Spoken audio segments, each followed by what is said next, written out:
Bonjour et bienvenue dans Transparence, le magazine de la rédaction qui parle de l'actualité et qui donne la parole à ceux qui font l'actualité. Et notre invité ce midi, c'est Louis Alliot, député Rassemblement National des Pyrénées-Orientales. Bonjour. Bonjour. Merci d'avoir accepté notre invitation. Alors tout de suite, pourquoi est-ce que vous êtes venu en Nouvelle-Calédonie? Il y a relativement peu de responsables politiques nationaux qui viennent sur le territoire. Pour parler du référendum, tout simplement. Parce que nous considérons que c'est une question importante, pas seulement pour la Nouvelle-Calédonie, mais pour l'ensemble de la République française. Et nous sommes venus défendre le non à ce référendum. Le nom de tous les Calédoniens, ceux qui veulent rester attachés à la France, ceux qui veulent partager un avenir avec la France. Et je pense que c'est important que précisément toutes les formations politiques se mobilisent pour que le non l'emporte. Mais très franchement, en métropole, ça passionne pas grand monde pour l'instant. C'est le problème. Vous savez, il n'y a pas que la Nouvelle-Calédonie qui passionne pas grand monde en France aujourd'hui, en métropole. L'ensemble de l'outre-mer est un peu oublié par les politiques, et notamment par les politiques du gouvernement, et ça gronde beaucoup dans les outre-mer. Et vous êtes spécialiste, vous êtes le référent outre-mer au Rassemblement National. Hein. Oui, je m'en occupe, parce qu'on considère que la France sans l'outre-mer, c'est déjà plus la France, et que perdre la Nouvelle-Calédonie, ce serait amputer grandement l'ensemble de ce que représente la France dans le monde. Et vous avez vu que le déplacement d'Emmanuel Macron à Saint-Martin, par exemple, a montré que même après une catastrophe naturelle, il y a des difficultés à remettre en place, à remettre en ordre, et un peu c'est loin, donc on s'en occupe pas. Et comme en métropole, il y a déjà beaucoup de soucis dans tous les domaines, de crise économique, de crise sociale, de crise politique maintenant, et même d'insécurité, d'immigration, l'outre-mer passe loin, très loin, et c'est pour cela que moi j'ai voulu venir témoigner que non, nous on se préoccupe de ce qui s'y passe, parce qu'on considère que nos compatriotes sont ici aussi. Alors vous avez remarqué, vous êtes là depuis quelques jours, vous êtes arrivé le 2 octobre je crois, vous avez vu que la campagne est quand même très calme en Nouvelle-Calédonie. Qu'est-ce que vous avez ressenti en rencontrant les gens? De l'inquiétude, de l'anxiété, ou au contraire une grande sérénité? Étonnamment calme, c'est vrai, parce qu'on ne dirait pas que c'est une campagne pour un référendum qui est quand même important. Et de ce point de vue-là, les gens que je rencontre sont, on pourrait dire, il y a une forme d'inquiétude, mais cette inquiétude, elle a toujours été là. Depuis que les accords de Matignon puis de Nouméa ont été signés, personne ne voit la direction réelle que va prendre ce territoire pour l'avenir. Et c'est ça qui est important. Vous avez toujours été opposé à l'accord de Nouméa, vous le restez, mais vous l'avez accepté, vous... Vous savez, on fait campagne contre des accords quand l'occasion s'en présente et la négociation a lieu, mais une fois qu'ils sont signés, on va pas revenir en disant on va casser les accords et on va faire comme on veut. Ils ont été signés par la France et par toutes les parties, il faut les respecter jusqu'au bout. C'est d'ailleurs pour cela qu'on a été très tôt, nous, pour la tenue du premier référendum, alors qu'il me semble, si mes souvenirs sont bons, sur le territoire même, il y avait des politiques qui ne voulaient pas aller au référendum et qui préféraient discuter avant le référendum. Et alors vous, qu'est-ce que vous attendez de ce référendum ? La photographie de l'instant, voilà, on saura exactement qui est pour, qui est contre, et à partir de là, s'il y a une majorité importante de maintien de la Calédonie dans la France, une drôle de manière de dire d'ailleurs ce qu'on appelle nous la Calédonie française, à ce moment-là, il faudra discuter pour l'avenir institutionnel définitif du territoire, ce qui peut impliquer, et ce qui impliquera très certainement une large autonomie, etc., mais en France. Et ça reste pour nous la ligne de crête sur laquelle nous ne transigerons jamais. Alors déjà, sur la campagne elle-même, donc on le disait, elle est très calme. Vous êtes venu faire campagne pour le non à l'indépendance, le non lors du référendum du 4 novembre. Quels sont les arguments essentiels que vous pouvez donner pour justifier ce non? Ils sont d'ordre économique, historique, sentimental à la limite. Qu'est-ce qui peut justifier pour vous de voter non à l'indépendance? Parce qu'on n'imagine pas un tel territoire avec une histoire peut-être un peu compliquée quand même, mais on n'imagine pas ce territoire en dehors tout simplement de l'influence française, par sa langue, par tout ce qui a été bâti sur cette île, par tout ce qui a été vécu par les différentes communautés sur cette île, parce que par tout ce que la France a donné, quoi que puissent en dire un certain nombre de personnes, et on peut pas imaginer un abandon comme ça en race campagne, et dire on s'en va, ça y est, c'est l'indépendance, on s'en va. C'est pas possible. C'est plus compliqué que ça. Il y a un vrai attachement sentimental à la Nouvelle-Calédonie. Il y a des concessions qui ont été faites absolument majeures dont on parle pas assez, mais moi j'ai l'impression, vu de loin, parce que je suis quand même vu de métropole, que la France et les Calédoniens, mais la France a beaucoup consenti en termes de compromis. Elle a beaucoup accepté en termes de symboles, en termes de transfert de compétences. Qu'est-ce qu'il peut y avoir de plus aujourd'hui que la France n'a pas donné à la Nouvelle-Calédonie? C'est une vraie question qu'il faudrait poser. Et donc aujourd'hui, le référendum va permettre de voir ce que l'on appelle les indépendantistes sont prêts eux-mêmes à consentir. Parce qu'il ne faudrait pas être dans un marché de dupes, en quelque sorte, de continuer à discuter, mais finalement, les uns n'ayant jamais changé d'opinion et ne voulant à terme que l'indépendance et rien que l'indépendance.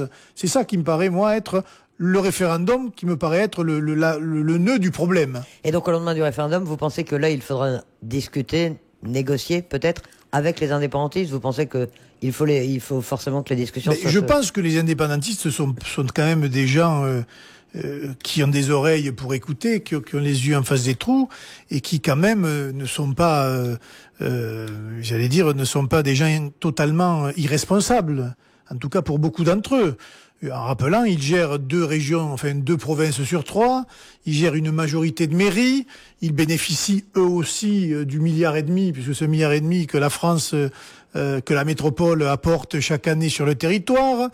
Les transferts de compétences, ils gèrent. Ce sont des gestionnaires aujourd'hui, ils gèrent le territoire dans une certaine autonomie. Et donc, il va falloir qu'à mon avis, ils en tiennent compte, de dire, mais c'est vrai, finalement, on gère le territoire, notre territoire, partagé dans les cultures, mais peut-être il faudrait penser pour l'avenir à le faire dans une certaine sérénité et dans une certaine amitié entre toutes les populations qui vivent sur le caillou, comme on dit. Ça me paraît être, moi, une nécessité, et qu'on ne trouve pas des discours qui, moi, me paraissent absolument de notre temps, de notre âge. Si vous fermez les yeux et que vous écoutez les discours de certains indépendantistes, vous dites on est revenu aux années 60 et aux discours anticolonialistes, marxistes, léninistes. Et voilà, ça me paraît... Voilà, à un moment donné, il faut évoluer, parce que le monde, aujourd'hui, est un monde dangereux, que la mondialisation de l'économie, la mondialisation des communications fait qu'on ne peut plus penser aujourd'hui comme on pensait il y a 40 ans, et que la France, de ce point de vue-là, est quand même, qu'on le veuille ou non, une protection pour beaucoup, et une protection du territoire, une protection même de leur culture, de la culture kanak, et parce que dans ce système de consommation mondiale, je veux dire, ils ont plus à craindre de perdre leur culture dans ce que nous pouvons voir des excès du système de consommation que du système d'excès de la culture française elle-même. Alors, vous le disiez vous-même, il y a eu un certain nombre de concessions qui ont été faites ici. La Nouvelle-Calédonie bénéficie d'une extrêmement large autonomie, plus grande que n'importe quelle autre collectivité de l'ensemble français. Au lendemain du référendum, est-ce que vous pensez qu'il faut garder ce statu quo? Est-ce qu'on peut aller plus loin dans l'autonomie? Est-ce que le Rassemblement national a déjà des propositions ou des idées sur ce que pourrait être la Calédonie de l'après 5 novembre? Écoutez, nous, on est en train justement d'y travailler. On proposera très certainement, après le 4 novembre, notre vision des choses. Je pense qu'on ne peut pas aller au-delà de ce qui existe actuellement, parce qu'on est déjà allé très loin. Mais que maintenant, il faut qu'on pourrait dire, il faut le codifier, il faut le statufier en quelque sorte, et l'intégrer à la Constitution française. Voilà, il y a une large autonomie. On appelle ça, je ne sais pas comment, on verra bien.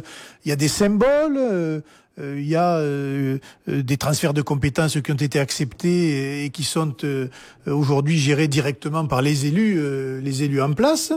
Mais je pense que ce qui est important, en tout cas pour nous, c'est que la Nouvelle-Calédonie apparaisse toujours dans la Constitution française comme un territoire de la République française. Alors, avec une large autonomie, oui, ça va de soi pour X raisons, et pas seulement la Nouvelle-Calédonie, mais je pense qu'on ne peut pas aller au-delà de ce que l'on connaît aujourd'hui. Tout le reste, ce sont des mots. Et ces mots-là, précisément, il va falloir que petit à petit, des concessions soient faites aussi dans le camp d'en face, si je puis dire, parce que sinon, écoutez, c'est une discussion sans fin, ça peut durer 50 ans. Hein. Alors justement, les indépendantistes disent toujours aujourd'hui qu'après ce premier référendum, de toute façon, même s'ils le perdent, il y aura un deuxième et un troisième. C'est une possibilité évoquée par l'accord de Nouméa. est-ce que vous pensez qu'il y a un moyen et est-ce que vous plaiderez pour éviter ces deuxième et troisième référendums? Écoutez, au mieux, ce sera gagner du temps pour essayer de trouver eux-mêmes une solution dans leur propre camp. Parce qu'aujourd'hui, tout le monde est divisé, et y compris dans le camp dit, entre guillemets, indépendantiste. Donc moi, je pense que ce deuxième référendum, 2 ans après le premier, ne changera pas radicalement le résultat. Je ne vois pas qu'est-ce qui pourrait faire changer le résultat. Surtout que on a congelé, hein, comme je dis souvent, le corps électoral. Donc s'il y a un référendum, que le non l'emporte là, il l'emportera très certainement dans 2 ans, et il l'emportera au troisième référendum dans 4 ans ou dans 5 ans. Et donc retour à la case départ, table des négociations pour parler de l'avenir. Peut-être on pourrait éviter, en termes de gain de temps et d'argent, les 2 séquences suivantes pour dire, écoutez, on peut parler de l'avenir désormais, on voit un peu les rapports de force, voilà les concessions que nous avons fait pendant 30 ans, voilà ce que vous avez amené pendant 30 ans, et maintenant on va décider d'un statut définitif, mais dans la Constitution française. Ça reste quand même une donnée fondamentale. Et alors, comment le Rassemblement national peut-il peser sur cet avenir de la Nouvelle-Calédonie? Vous n'êtes pas, vous n'êtes pas dans la campagne officielle pour le référendum. Vous n'avez pas d'élu au Congrès. De quelle manière est-ce que vous pouvez exister quand même? On essaiera d'avoir une représentativité déjà aux prochaines élections provinciales, hein. Mais on a une représentativité en ce sens qu'on est un grand parti politique français et qu'on s'intéresse au devenir de la Nouvelle-Calédonie. Et de ce point de vue-là, même indirectement, on a une influence sur les débats et on aura une influence à Paris. C'est vrai que démocratiquement, c'est un peu quand même critiquable de voir historiquement le Front National avant le Rassemblement National aujourd'hui est une force qui a des partisans, qui a des électeurs, qui a eu des élus. Et c'est vrai qu'il est assez critiquable de voir qu'on ne participe pas à l'organisation du référendum alors que nous y sommes totalement engagés. C'est un peu de votre faute aussi parce que vous n'avez pas d'élus. Pourquoi est-ce que vous n'arrivez pas à vous réimplanter en Nouvelle-Calédonie? Vous avez eu des élus effectivement à un moment. Oui, mais ça dépend beaucoup. Marine Le Pen a fait un très beau score. Oui, ça dépend du contexte, je pense. Ça dépend aussi de nous, d'améliorer notre implantation et d'améliorer le recrutement que nous pouvons faire. Mais c'est aussi un système ici qui est très fermé, très clientéliste, aujourd'hui très divisé, et donc chacun se referme un peu dans sa, entre guillemets, dans sa boutique et dans son petit précaré, et il n'est pas facile précisément de faire venir un certain nombre de personnes qui pensent comme nous, mais qui préfèrent encore militer chez les autres pendant un petit moment pour voir ce qui s'y passe. Il y a une espèce de période, vous savez, d'attente. On le voit en métropole aussi d'ailleurs. On ne sait pas de quel côté ça va tomber, mais on est prêt quand même pour l'avenir à discuter, y compris de listes de rassemblement s'il le faut, pour préparer l'avenir. Nous, on l'a toujours dit, on préférerait qu'il y ait au provincial une liste loyaliste. Ce qu'on appelle les loyalistes, une liste des partisans du maintien de la Nouvelle-Calédonie à la France. Après, c'est des négociations qu'il faut avoir entre les différentes sensibilités. Mais une liste, ça aurait quand même une représentativité symbolique forte face à un bloc indépendantiste qui, lui, est très divisé quand on voit dans les discussions, mais qui, le jour des élections, sait se rassembler pour ne défendre qu'une seule idée. Mais dans la perspective, justement, des provinciales de mai 2019, si on va au-delà du référendum, vous êtes déjà décidé à présenter des listes ou est-ce que vous pourriez envisager d'essayer de proposer cette union à d'autres partis non indépendants? Mais justement, on verra au lendemain du référendum comment les forces politiques se positionneront. Nous, on a toujours tendu la main et on a toujours dit faisons des listes communes et une liste commune pour les provinciales. S'il y a une volonté par d'autres personnalités locales de faire une liste avec nous, on ne désertera pas le débat et le sujet et on est prêt à discuter. Mais comme pour l'instant, ce n'est pas le cas, eh bien nous disons et nous ferons s'il le faut, nous aurons une liste dans au moins 2 provinces aux prochaines provinciales. La province sud et la province la province nord. Lors de ce séjour, vous venez pour la campagne référendaire, vous allez tout de même avoir des contacts avec d'autres responsables politiques ou... J'en ai déjà eu. J'en ai déjà eu et... Avec qui? Je vais pas dire, mais voilà, on confronte nos idées, on regarde ce que précisément l'avenir dira après ce référendum, et c'est vrai que j'ai pu m'apercevoir qu'il y a un peu une inconnue et que le référendum risque de redistribuer complètement le jeu politique local, et donc tout le monde attend... certains avec inquiétude, d'autres avec gourmandise, les résultats du référendum pour voir au lendemain de ce scrutin la meilleure manière de bâtir un avenir, dans le calme, au moins dans le calme, dans la paix et dans la prospérité. Vous avez aussi rencontré le haut-commissaire ici. Il vous a reçu parce que vous êtes député et que donc c'est normal. Ça vous a surpris tout de même ce rendez-vous?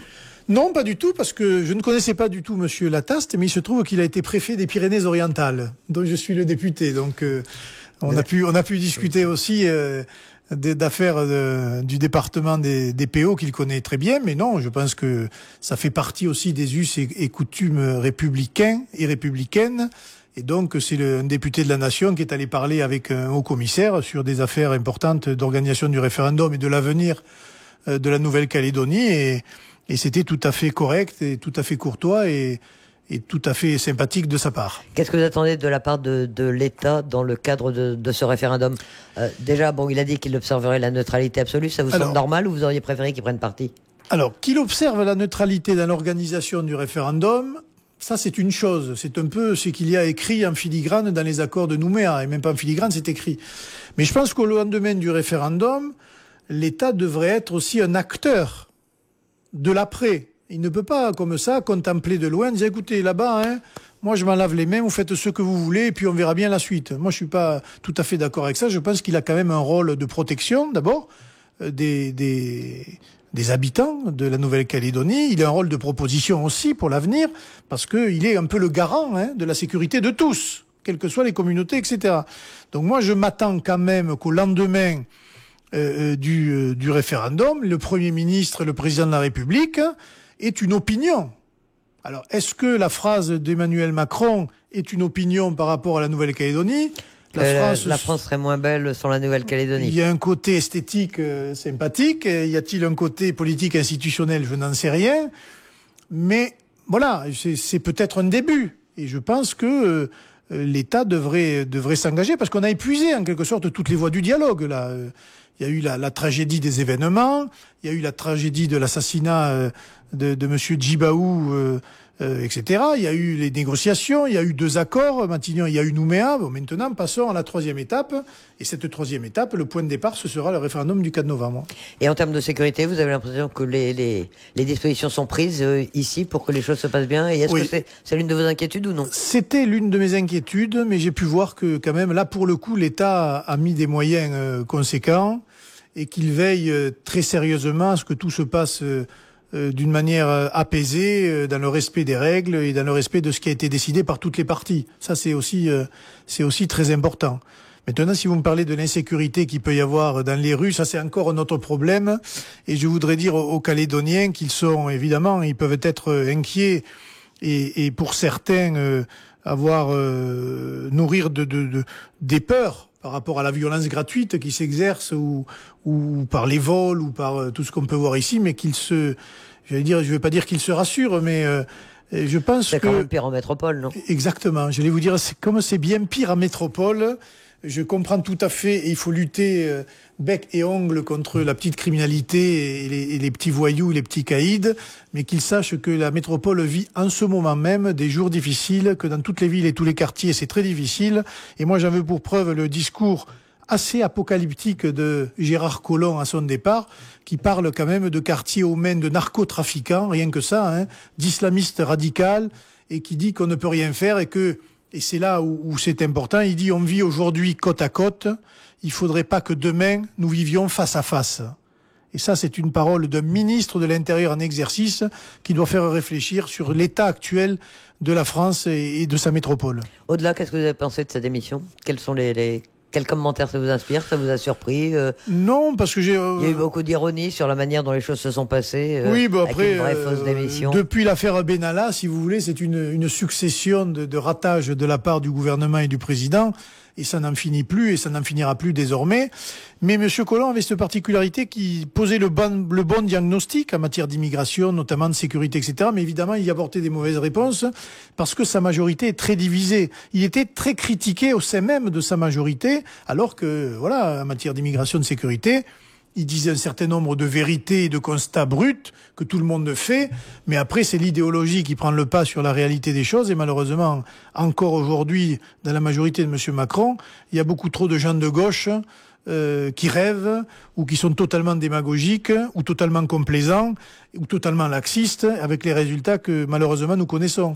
Et comment voyez-vous l'évolution politique aujourd'hui en métropole? On voit cette dégradation de la cote de confiance, de la cote de popularité de l'exécutif. Ça vous étonne ou non? Vous pensiez que ça viendrait aussi vite? Non, parce que ce qui est étonnant, c'est qu'il est aujourd'hui beaucoup moins populaire que ne l'était François Hollande lui-même, qui avait quand même un record par rapport à d'autres. Donc il a battu le record, mais j'allais dire, c'est un affaiblissement de l'autorité de l'État. C'est ça. Et la parole de M. Macron, qui peut-être pesait au lendemain de son élection, aujourd'hui est totalement démonétisée. Et je ne sais même pas à l'international, avec les problèmes de Mme Merkel, avec la manière dont on a traité le président américain Trump, que tout le monde prend pour un illuminé. On n'a qu'à regarder les résultats économiques et politiques qu'il obtient. Pour vous, c'est pas un illuminé, Et peut-être, il a un caractère assez particulier, je dois dire, mais les résultats sont là. Et dans le monde que nous vivons entre les blocs, la Russie, les États-Unis, la Chine, l'Inde, le moins qu'on puisse dire, c'est qu'il vaut peut-être mieux la jouer modeste, rigoureux et sérieux, que comme M. Macron, par des fanfaronnades qui n'ont aucun effet et avec des résultats économiques et sécuritaires absolument déplorables. Il a un problème de communication, ou alors est-ce que c'est que, comme il le dit lui-même, la France est irréformable et que les Français sont forcément rétifs face aux réformes qu'il veut imposer? Si le jeu consiste à critiquer les Français et la France en toutes circonstances, il peut aussi démissionner faisant le constat de son propre échec. Mais voilà, le problème, c'est que ces gens-là sont élus, ils ont la tête qui enfle et ils ne perçoivent plus précisément les attentes du peuple et la réalité des choses. J'ai l'impression qu'il s'est très vite coupé de la réalité et qu'il vit dans un autre monde. Et on peut le voir dans ses selfies totalement fantasques et ubuesques dans un certain nombre de situations. On ne peut pas imaginer quand même qu'un président de la République puisse avoir à ce point, j'allais dire, une vision totalement en décalage avec ce que vivent réellement les citoyens français. Ça arrange plutôt le Rassemblement national, cette chute de popularité du chef de l'État? Écoutez, vous en aviez fait votre adversaire principal et il vous le rend bien puisqu'il est l'opposé des nationalistes, il le dit régulièrement. Oui, mais je pense qu'aux européennes, et là, il y aura un vrai débat sur l'avenir des institutions, sur l'avenir de la France au sein de l'Europe précisément, et que nous sommes aujourd'hui sa seule opposition radical en quelque sorte. Voilà, nous pensons que M. Macron est un homme du système, qu'il est un homme de l'Union européenne, qu'il est totalement intégré dans le schéma mondial que nous contestons de A à Z. Et de ce point de vue-là, je pense que nous avons, nous, devant une marge de progression encore importante, et les enquêtes d'opinion le montrent semaine après semaine. Votre objectif aujourd'hui, ce sont les élections européennes. Vous pensez que c'est là que vous pouvez vous refaire une santé, entre guillemets? Non, mais chaque chose en son temps. Mais les élections européennes sont un scrutin majeur ça va être une élection aussi pour M. Macron, qui verra un peu la popularité de la politique de M. Macron. Mais il faut prendre chaque échéance les unes après les autres, mais surtout travailler sur le fond. Qu'est-ce que nous voulons pour la France demain? Quel pouvoir voulons-nous? Voilà. Est-ce que l'on veut cette espèce de start-up d'une France qui parle beaucoup, mais avec des résultats totalement décevants? Ou est-ce qu'on reprend l'image d'une France, voilà, institutionnelle, d'une France qui existe encore seule, souveraine, indépendante par rapport à une Union européenne qui est totalement aujourd'hui démonétisée? Toutes ces choses-là seront en débat et c'est important. Mais vous savez, dans ce débat-là, sur l'avenir de la France et de ses institutions, la Nouvelle-Calédonie, les dom-toms, l'outre-mer, pas les dom-toms, ça existe plus, l'outre-mer est encore quelque chose qui, pour nous, a une importance capitale parce que, comme je le dis, la grandeur de la France ne tient que parce que, précisément, elle a cette outre-mer et cette histoire en outre-mer. Et le Rassemblement national, comment il se porte aujourd'hui? On sait que vous avez eu quand même un certain nombre de problèmes ces derniers temps. Où en sont notamment vos problèmes financiers? Ça va mieux, on devait vous enlever 2 millions. On nous fait quelques misères. Bon, ben voilà, la situation est économiquement, financièrement difficile, mais ça n'empêche pas de faire de la politique, ça. Alors je sais bien, hier à la réunion, j'ai cité la phrase de François Mitterrand qui disait « Faire de la politique, c'est simple, il faut des idées, des hommes et de l'argent. Des idées, nous en avons, des hommes, nous en avons. » il nous manque un peu d'argent. Il nous manque un peu d'argent, mais vous savez, dans la période entre guillemets de vache maigre que connaissent tous les Français, eh bien, écoutez, que nous soyons nous-mêmes soumis à une période de disette n'est peut-être pas aussi mauvais que ça pour la manière dont nous militons et nous nous adressons aux Français. Ça vous pénalise pas quand même dans la préparation de vos campagnes, dans votre manière de nécessairement, parler aux Français ? Parce que faire des tracts, faire de la communication et de la politique, ça coûte beaucoup d'argent. Et bon, ben voilà, on fera avec les moyens du bord. Mais c'est vrai que par rapport aux grands partis politiques, quand je dis aux grands partis politiques, c'est ceux qui bénéficient d'un grand financement à la fois public et de soutien. Nous sommes un peu les petits poussés, mais on s'aperçoit qu'avec nos peu de moyens, on arrive à faire beaucoup mieux que les autres. Et la convocation de Marine Le Pen pour une expertise juridique, judiciaire, psychiatrique dans le cadre de l'enquête à laquelle elle est soumise, on en est où ? Est-ce que... Je ne le nierai pas, mais je pense que les gens se sont aperçus là, y compris nos adversaires d'ailleurs, qui dans cette affaire ont clairement dit ce qu'ils pensaient, qu'il y a une magistrature idéologique, politique, qui n'hésite pas à disqualifier le pouvoir politique ou les politiques pour de pures raisons idéologiques. Et j'en veux pour preuve toutes les affaires que nous avons liées à des assistants, qui sont en fait des non-affaires, mais qui sont traités par des juges partiaux du syndicat de la magistrature, c'est-à-dire un syndicat de gauche et d'extrême gauche, qui d'ailleurs aux élections présidentielles avait appelé à voter contre Marine Le Pen. Et ce sont ces mêmes juges qui viennent nous juger, disent-ils, à charge et à décharge. Laissez-moi vous dire que nous n'en croyons évidemment pas un mot. Le Rassemblement national n'est pas associé à la campagne officielle pour le référendum en Nouvelle-Calédonie. Vous allez y participer quand même d'une manière ou d'une autre, à part votre déplacement. Quelles vont être des affiches, des tracts sur les réseaux sociaux.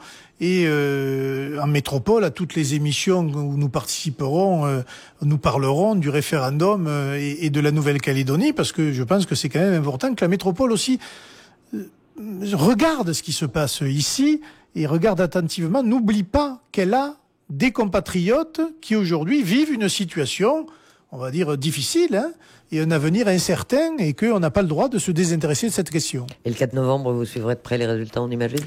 Je suivrai de près les résultats en direct, malgré le décalage horaire, et je serai très attentif à ce que seront les discours des uns et des autres, quel que soit le camp, vu la division qu'il peut y avoir aujourd'hui dans le camp loyaliste ou dans le camp indépendantiste. Louis Alliot, merci d'avoir accepté notre invitation. Merci à vous. Transparence, un magazine qui sera rediffusé dimanche soir, juste après votre édition de 17h45. Dans quelques instants, vous pourrez le retrouver en podcast audio et vidéo sur le site internet de Radio Rythme Bleu. Excellent après-midi à tous. Votre prochain rendez-vous d'information, c'est à 13h.